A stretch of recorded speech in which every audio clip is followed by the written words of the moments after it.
Corporator గా deputy floor leader గా దేపా సురేఖ భాస్కర్ గారు చేసిన అభివృద్ధి చాలా ఉన్నది. మీ అందరికీ తెలుసు. దేపా ఫౌండేషన్ ద్వారా 3000 మంది మహిళలకు కుట్టి మిషన్లు పంపించిన ఘనత దేపా సురేఖమ్మది. ఈ రోజు మనం అందరం అది గుర్తు పెట్టుకోవాలి. సురేఖమ్మ ఉన్నప్పుడు అభివృద్ధి, ఇప్పుడున్న కార్పొరేటర్ ఉన్న అభివృద్ధి మీరందరూ, మా అక్కలందరూ గుర్తు పెట్టుకోవాలి. మన దేపా భాస్కర్ రెడ్డి అన్న మన ప్రజలు గౌరవనీయులు కాంగ్రెస్ పార్టీ అభ్యర్థిగా కిచ్చన్న లక్ష్మారెడ్డి గారిని ఇక్కడ తీసుకొని వచ్చారు.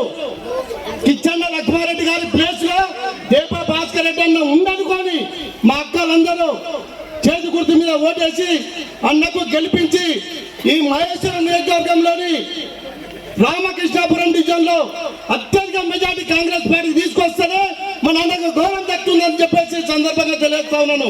అలాగే మహేశ్వరం నియోజకవర్గంలోని ప్రజలందరూ పేరు పేరున అందరికీ ధన్యవాదాలు తెలియజేస్తూ, రాబోయే రోజుల్లో కాంగ్రెస్ పార్టీ అధికారంలోకి వస్తుంది. మన భాస్కర్ అన్న రేపు ఎమ్మెల్సీగా మంచి పదవిలో ఉంటాడని చెప్పి నా మనసారా కోరుకుంటూ ఈ అవకాశం ఇచ్చిన పెద్దలందరికీ ధన్యవాదాలు తెలియజేస్తూ, పేరు పేరున వేదికపై ఉన్న అందరికీ నమస్కారాలు తెలియజేస్తున్నాను. జై కాంగ్రెస్. సరూనగర్ డివిజన్ జై కాంగ్రెస్. చిక్కుల